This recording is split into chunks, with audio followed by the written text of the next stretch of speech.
Hello and welcome to Tash Talks, the show where we meet some of the UK's leading female entrepreneurs. My guest today is somebody you're all going to love hearing from. She's the founder of two brands which every woman in the UK will know, and those are Rodial and Nip+Fab. I'm thrilled to introduce Maria Hatzistefanis. Welcome, Maria. I'm so excited to have you here. Of literally all the guests this season, I was really excited to have you. So start by telling everyone, who is Maria Hatzistefanis? So I am Maria Hatzistefanis. I'm the founder of the Rodial group, Rodial and Nip+Fab. I have been in business for 24 years now, and I'm so excited to be here. Oh, amazing. So you have founded two iconic brands, as you just said, Rodial and Nip+Fab. To me, to our viewers, they both seem like huge brands, huge successes, that they've been around, they're part of the fabric of Britain. But where did it all start? So I studied back in Greece, where I'm from, English literature, but I wasn't really into it. So while I was at uni, I took a part-time job doing some beauty writing for 17 magazine. I did that for a little bit. I graduated. I didn't know what I wanted to do with my life. I was intrigued by business, so I moved to New York. I studied business. I graduate. I still don't know what I want to do with my life. And I decided, business is interesting. I got an offer to work in banking. And I took that offer, came to London with work. Worked for a couple of years. At the beginning, very excited, but then into the 2 years, I was becoming a very bad employee. So one day I was called into the boardroom and I got fired. Maria, this is impossible to imagine you were being a bad employee. What were you doing? There was a culture of you have to work 24/7, and I was going late, leaving early, and not working on the weekends, and just generally losing interest. Okay. So that was the worst thing that happened to me. I was in my early 20s, that was my first job, and suddenly I had no job. But what made me realize is I need to be in a career path where I'm passionate about the product. And after researching and traveling and trying to figure out what I want to do with my life, I decided to start a beauty brand, and that's when I decided to start Rodial.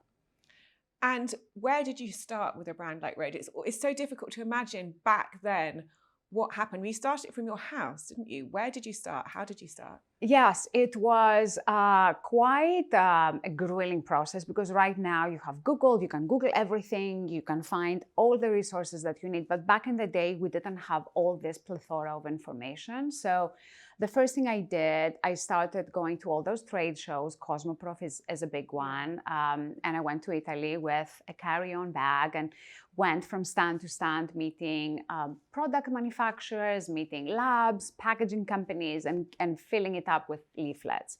Came back to London, sorted out, and then started calling people and making appointments to go and sit down and figure out what are the resources that I needed to start my brand.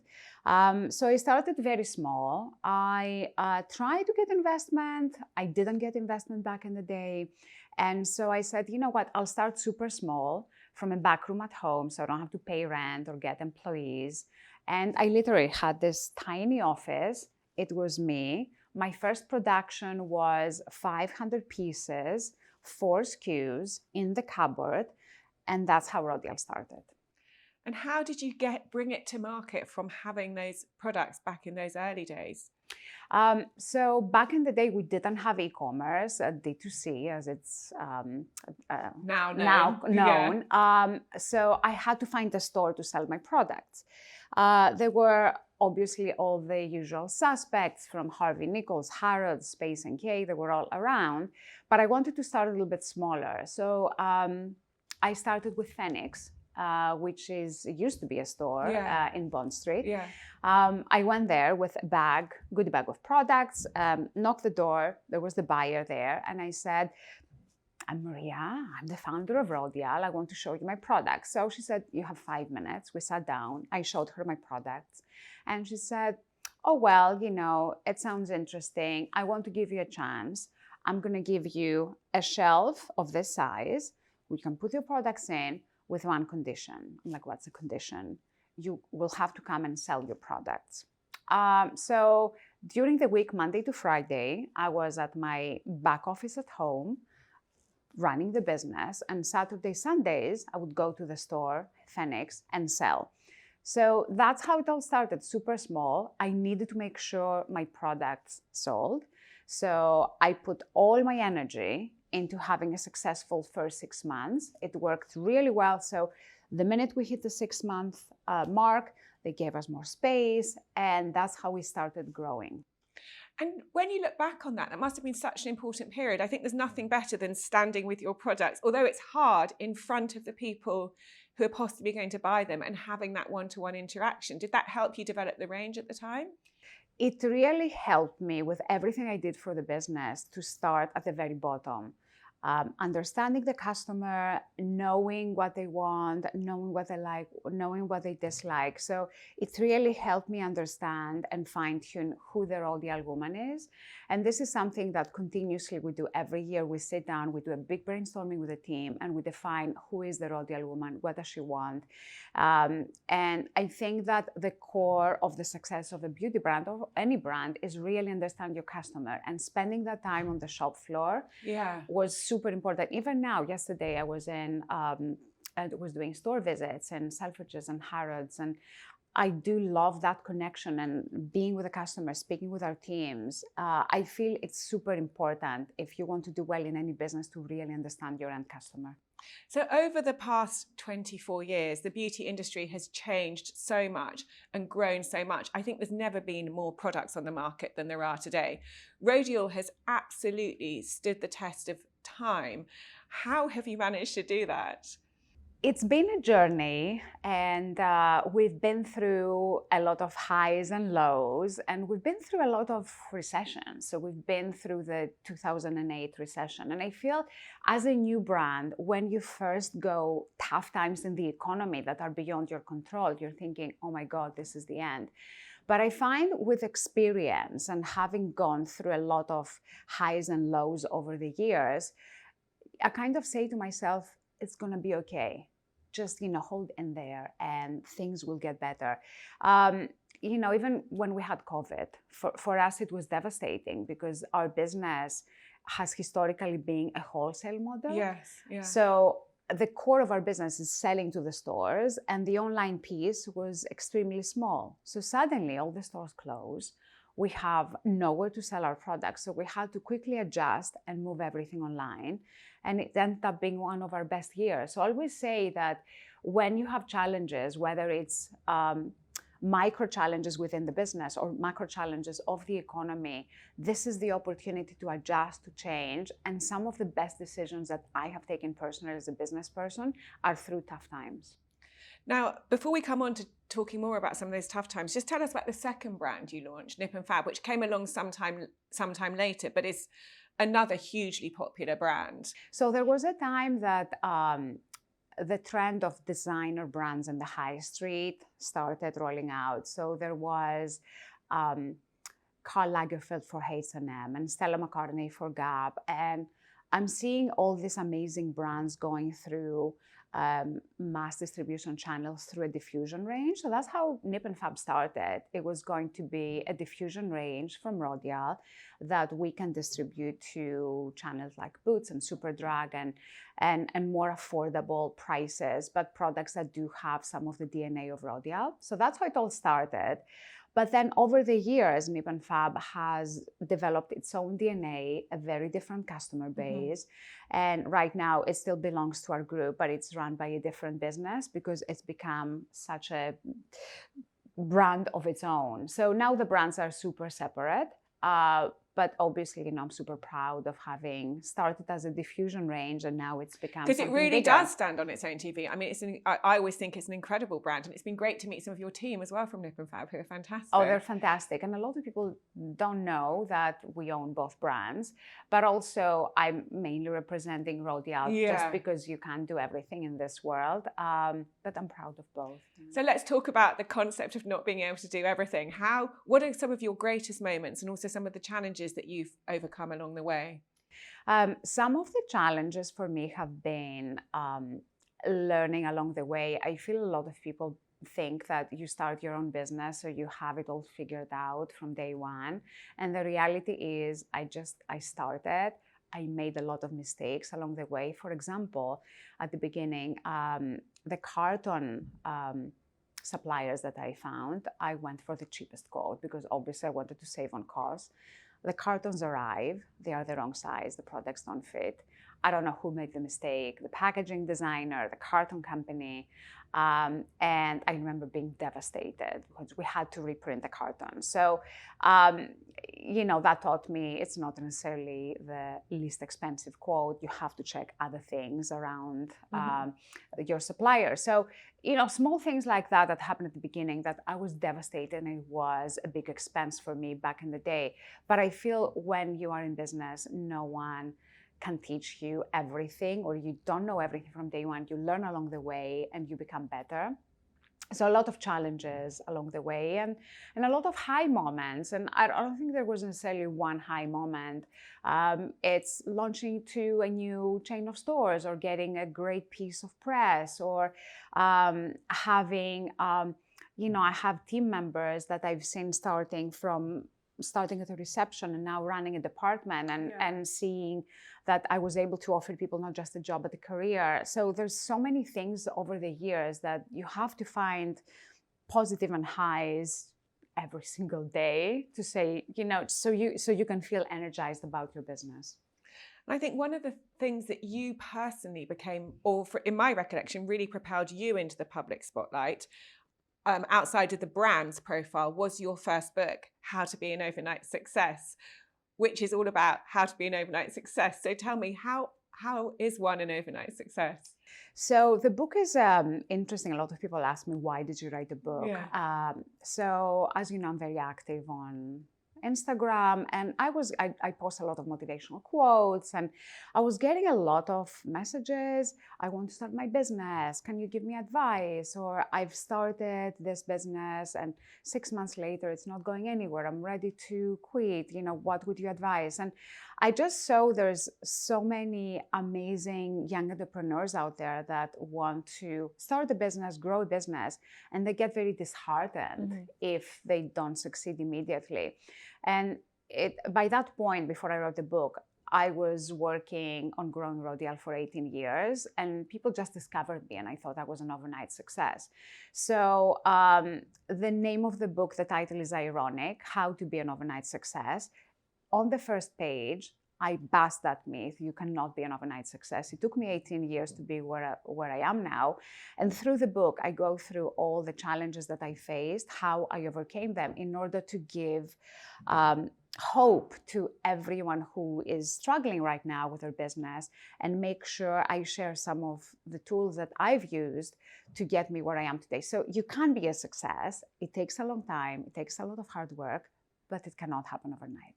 Do you think, because it's such an interesting topic, and I really feel in the last few years we've been living through an era in which the concept of overnight success has just become more and more sort of popularized by social media and a few outlier stories of people or brands who've done incredibly well.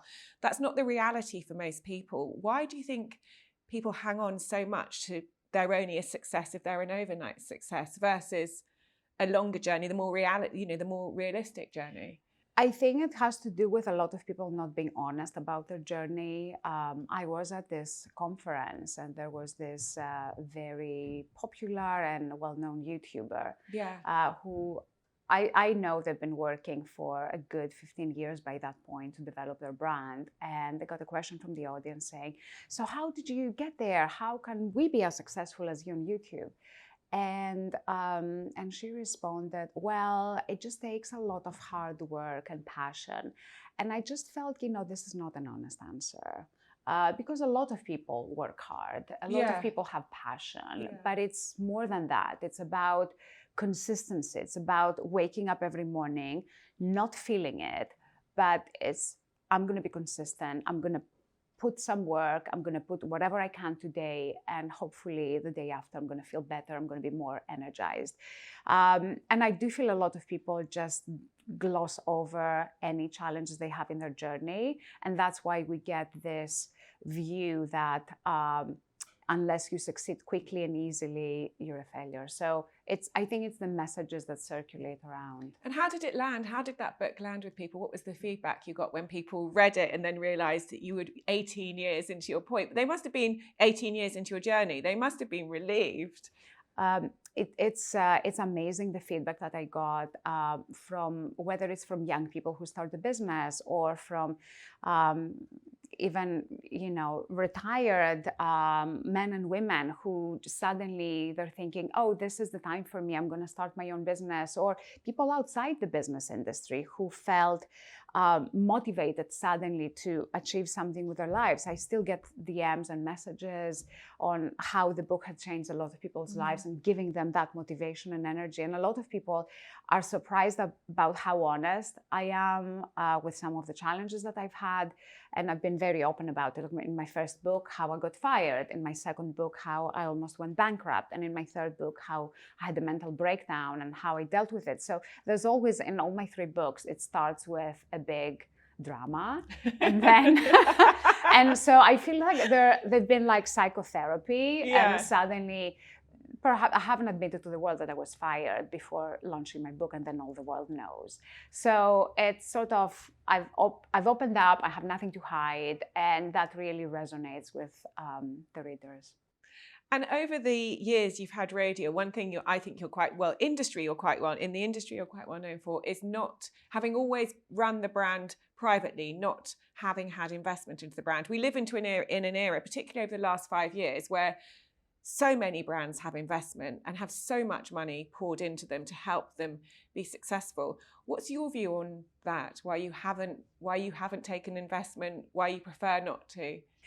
Over the years, we were offered investment, and I have pursued investment, but we're still 24 years later, still a private company without any external investment. But I remember it was around year 3.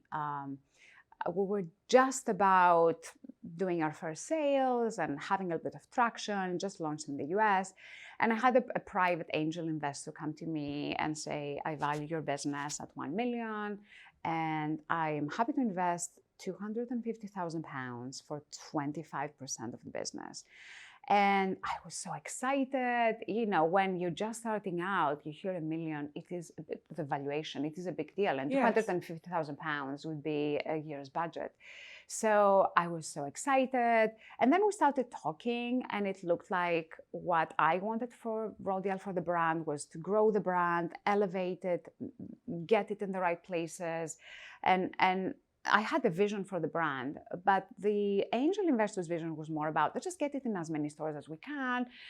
We'll have to make some compromises on the distribution channel, make it look like a brand that wasn't really my vision. So based on that, I decided not to proceed with the investment. And now I would have given away 25% of my business for £250,000. So honestly, in hindsight, I'm glad I didn't do it. And you still get approached by investors now?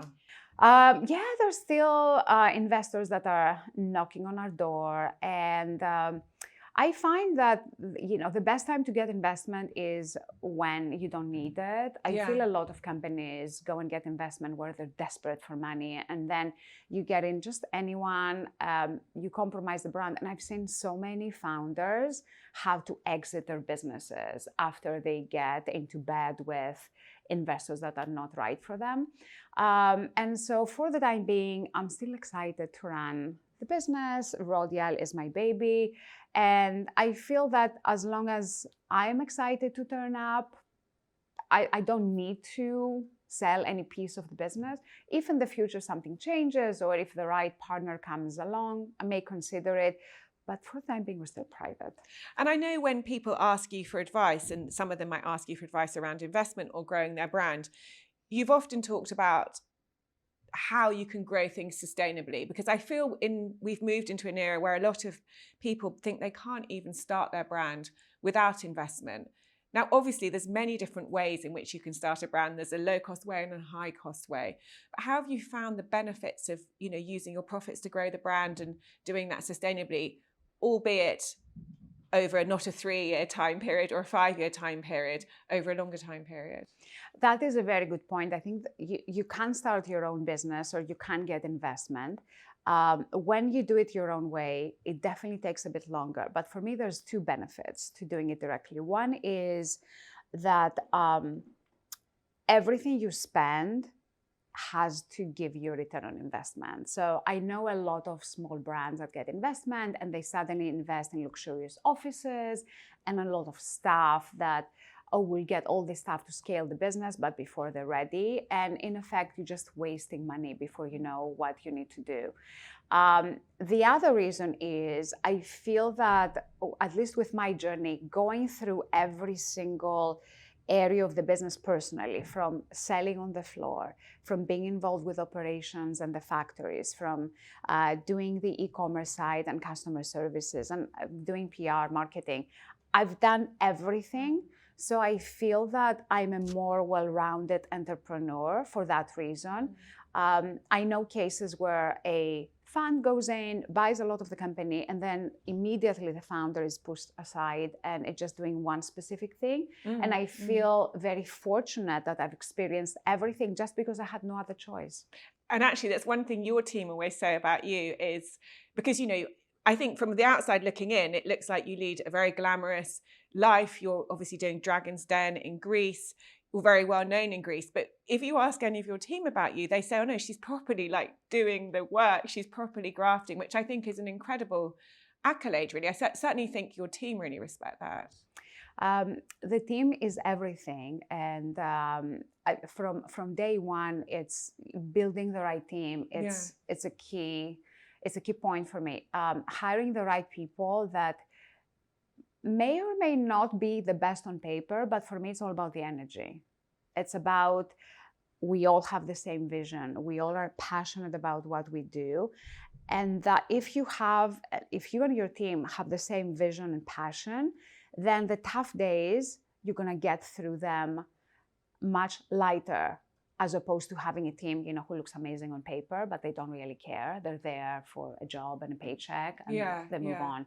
So I feel that, and that's one of the elements that I'm very proud of my team. I have a lot of people who've been with me over 10 years, and I do count on them and I depend on them, and I feel they're like family. Now, on Tash Talks, we always only talk to women, which invariably means the topic comes up of the juggle, motherhood, how to do it. You've got 2 boys who are now quite grown up. How have you managed that over the years? So I first started the business and then had the boys, which means that there was already a background of a business that I was committed to. And then having kids, my view was they would have to fit in the schedule of the work, which I know it's not a very, you know. I mean, I've had the same view with my kids, to be honest. It's, you know, it's everyone has to find their own way of dealing with work and family. And for me, it was important to be able to have my time with the boys, but also have my time at work. And it was working hours. I am at work. Even if, you know, the early days I didn't have an office, so I was at home. But I would have someone take care of the boys while I was working, and then evenings and weekends. And I always say there's 3 things in life. There is work, there's family, and there's social life. And I feel at every single point you can only do 2. So when I was young and single, I would have work and social life. When I got kids, it was work and family.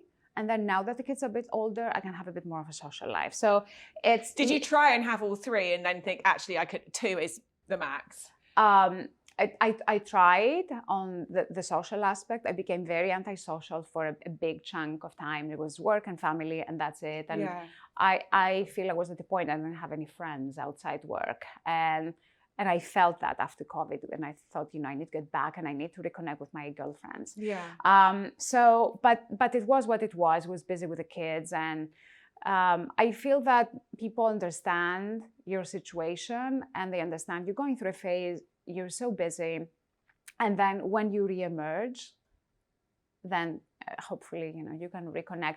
But there's sacrifices to be made when having work and family. And I don't feel there's any specific right way for anyone. I think it's what feels right for you, what compromises and priorities you have. And one way or another, you just make it work. And then it's over because the kids grow up. I mean, that's been my experience, is you sort of get it right at times, but then it sort of goes wrong again because you haven't quite got the right childcare, the right balance. So then you pick it up and get it right again, then it goes wrong again. And then the kids don't need quite the same childcare and you think, oh, I got through it. Yeah. Amazingly, it worked. I actually am through it. And it wasn't too bad looking back. It was pretty good. 100%. And I feel in order to manage work and family, you have to delegate in both. Yeah. You have to trust people to take care of your kids. You also have to trust your team at work to take care of what needs to be taken care of when you are dealing with a family situation. Yeah. So delegation is key, and it's a skill that you have to learn. And yeah, everything is not going to be done your way when you delegate, but hopefully it's going to be done in a decent way that's acceptable. That still works, exactly. Yeah. Okay, so we're now going to head on a trip down memory lane and have a look at some of your memories.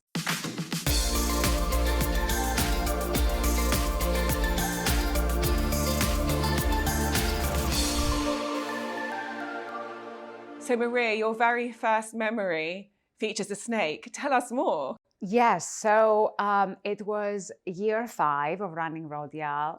Just got into our first office. I received the sample of the first anti-aging serum we were going to launch. Looking at the packaging, so I look at my team. I said, how are we going to launch this product and compete with all the mega brands without any budget, any advertising? Start looking at the list of ingredients, and one of the ingredients related to viper venom. So I say to my team, why don't we call the product snake serum? And they're like, oh, we're going to go out of business. What are you talking about? But we were small. We didn't have anything to lose. So we all agreed, let's just call the product snake serum. We capitalized. We made it all black. We did a photo shoot with snakes. We even had a snake charmer to make sure the snake behaved. And we took some pictures. We sent out a press release, which is the old way of getting marketing. Something viral. Yeah. And suddenly it was picked up by every single newspaper in the world, from Daily Mail to Australian Press to Japan. And suddenly the phones wouldn't stop ringing and getting orders and sending pallets of products to Japan, to Germany, to Australia, opening new markets. So for me, that was the first moment that I thought, okay, we're onto something. Rodial can be a brand. And it just made me feel secure, and it made me feel I was at the right place doing the right thing. But it was all about the product name and the positioning that changed it from one opportunity into another. Exactly. If we named the product anti-aging serum, I don't know if it would be here now. Okay. So taking that risk, it really took the business into a totally new journey. So for me, when I have entrepreneurs asking, what shall I do? Take a risk. Do something that's unexpected, that's unusual, that will make people remember you and your product. So our next photo is a scene that every woman will recognize, a Rodial counter. Yes. So this is our first counter in Selfridges here in London. And for me, going from that little shelf from Phoenix into a big counter with our logo at the top and next to the likes of Estée Lauder and Tom Ford and Lancôme, some of the established heritage brands, I felt really proud. And that was another moment of, oh my God, I feel we just about made it. I do think, even though shopping's changed to some extent and we have, the rise of some e-commerce and digital first startup brands, it's still quite tough to get one of these counters, isn't it? Like, you still have to be a truly great brand to have an opportunity to be in Selfridges with a counter. Well, the thing with the counters is, first of all, it's the brand. You have to be a brand that brings a new customer into the store. It has a point of view. but also there's very tough targets that you need to achieve. So every counter that is given to a brand comes with certain sales targets that you have to achieve. So it's not, oh, have the counter and you've arrived. Yeah, you've arrived. That's the beginning of an even longer journey of making the counter successful. But we've been around for 24 years. Yeah. We've built an amazing heritage brand, and we do have a great team to be able to support it. And for me, yes, I mean the online, but it's very different going to a store and having a chat with your sales consultant and trying the products and getting the vibe. I mean, for me, yes, we lost it during COVID, but it's coming back in a big way. Yeah. Yeah. So Maria, this looks like a very exciting photograph. Who is this and what is happening? So this is our first campaign that we did with Kylie Jenner. She did 2 campaigns with us for Nip+Fab, one in London, one in LA. And this was before she launched her own beauty range. And it was very early on Instagram, where celebrities weren't necessarily being paid to promote the brand. So we did 2 campaigns with her. She promoted Nip+Fab through a photo shoot and some other events and social media package that we did.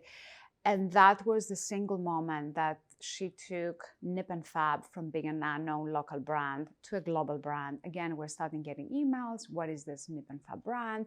Where can I get it? We opened Ulta in the US. We opened Superdrug here in the UK and a lot of international stores. And for me, that was a moment in time that it was before the boom of celebrities having their own brands, before they were endorsing a new brand every day. And we were able to afford her. I don't think we would now. And it was a moment in time that it can never happen again. But I'm looking at it and I can't believe we did it. And do you feel it changed the trajectory for Nip+Fab? 100%. And that was another risk, because even though did it feel like a risk, like paying for her? They were still a big celebrity family at this point. It is a risk, because with a lot of the influence and the celebrities right now, you may spend a lot of money and it may go nowhere. Yeah. There's a little bit of brand awareness and then you spend all this money. So it was tough. And also the other tough thing is with the whole Kardashians is they don't sign a contract up to 48 hours before the event. So we had it all booked. We spent a lot of deposits on photographers, events, people around to make this campaign happen. 48 hours before everything was going on, we didn't have a signature. So they could cancel any minute. And not only we would not do the campaign, but we would lose a lot of money. Yeah. So it was a risk, but we went with it and we're happy. So Maria, is this the book launch of How to Be an Overnight Success? Yes, this was the book launch event of my first book. And it's the moment that I can't believe I'm an author now. Because I'm not a full-time professional author. I'm a businesswoman first and foremost. And it just felt great to be able to share everything that I've went through with everyone who wants to get inspired, wants to start their own business. It just was a very proud moment for me. And your last photo is a very important and current project of yours. Tell us about this. So here I am on the set of Dragons Den Grease, where I'm a dragon. I filmed 2 seasons so far. We just finished filming season 2. That's going to air in January. And when I was asked to be part of it, I was very intrigued. I've been watching the show both in the UK and the US Shark Tank, and I've been a big fan over the years. And suddenly being in the set and being one of the dragons, it was unbelievable. But I got so much energy out of meeting a lot of young up-and-coming entrepreneurs, hearing about all the different business ideas. And what really drives me is what I'm currently missing right now from my day-to-day job. It takes me back to the first days when I was a startup, which were one of the happiest days and most exciting days. Every small success was a big deal. And I do like to live these first days again through other companies and other entrepreneurs and be able to help them and mentor them in the journey. So it's been an amazing project. and we're already talking about season 3. So yeah. And you've made investments, haven't you? So you are involved now in supporting a number of businesses, although they're all in Greece, aren't they? Yes, they're all in Greece, Yeah. which is also something I really wanted to do because that's where I started, Yeah. and sort of giving back to the country where I was born. And I've been very, very excited about the quality of businesses that I've seen, but you never know. I may end up doing it in the UK as well. There's a lot of great entrepreneurs I come across throughout the year, so you never know. Maybe there's a UK leg to be coming up next. And I think as well, what's interesting is they're not all beauty businesses, are they, that you're investing in or you're getting involved with via Dragon's Den. How has that been for you to evolve all the knowledge you've built up over 24 years and then see how you can apply it to different industries, different businesses and different niches?